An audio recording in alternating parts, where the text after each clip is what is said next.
In developing news, scuffles are already underway between police and protesters at the Melbourne Convention Centre, where 25,000 protesters are expected to turn out today. Let's just go to Melbourne now. This is one of the biggest protests that's taking place in Melbourne for about 24 years. That's what police are saying anyway. Georgie Dickerson is there for us. So bring us up to speed with how things are on the ground now, Georgie. I think we can tell.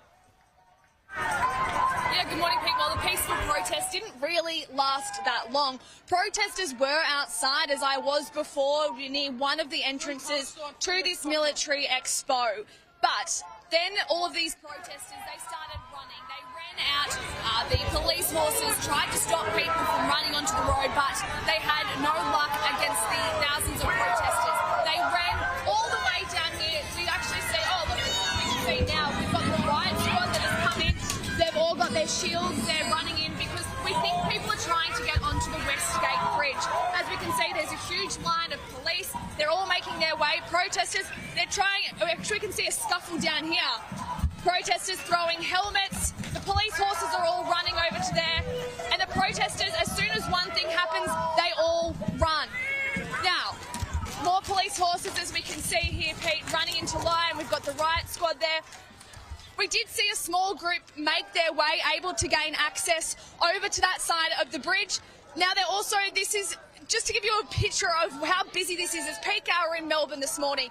No one can get in to this side. No one can get over to the city. No one can get over to the other side towards Geelong. No one can get anywhere. Traffic is at a standstill. We've still got all of these protesters here. We don't know how long. There has obviously been some clashes. People are actually hitting onto the give way signs, trying to pull them off. I saw one person actually grab the sign and able to take off with it.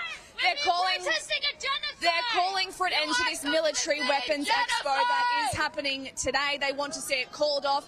Anyone that enters the building, they've been screaming at. They're screaming at police. 1,800 extra officers have been brought in to help contain this protest. It seems the police are quite outnumbered at this stage.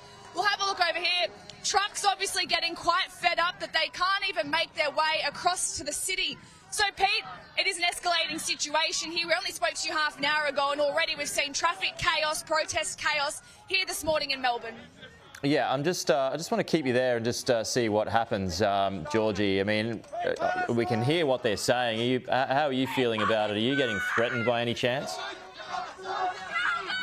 We're okay for now. We've got our security personnel beside us, Pete. But, you know, when people start moving like this, it is quite a frightening situation for some people. Yeah. I do feel for the cops on their horses. As we can see here, people are throwing stuff. I think one journalist actually just ducked for cover from people throwing things. So, you know, sometimes I don't like media. We're trying to obviously tell their story and say what's happening out here, but often we get caught in the crossfire of that. So hopefully the police are able to maintain this situation and keep it under control. Yeah, look, you're doing so well getting above that noise, Georgie. Really appreciate it. Just on that police turnout, because we've been reporting a bit on this today, that they've had to come in from the regional areas. They've had to come in from interstate as well. You're saying they're completely outnumbered. How do you think they're handling it so far? I think police are handling it quite well. They've had a ring of steel around the convention centre for some time. There's been blockades all across the convention centre. Thank you. Just across the convention centre. So for now, they're going okay, I think, but it's going to be when people actually try to make their way in areas that they don't have police cover that we could start to see situations really evolve. Yeah, look, we'll give you a break there, Georgie, and collect yourself. Really appreciate it.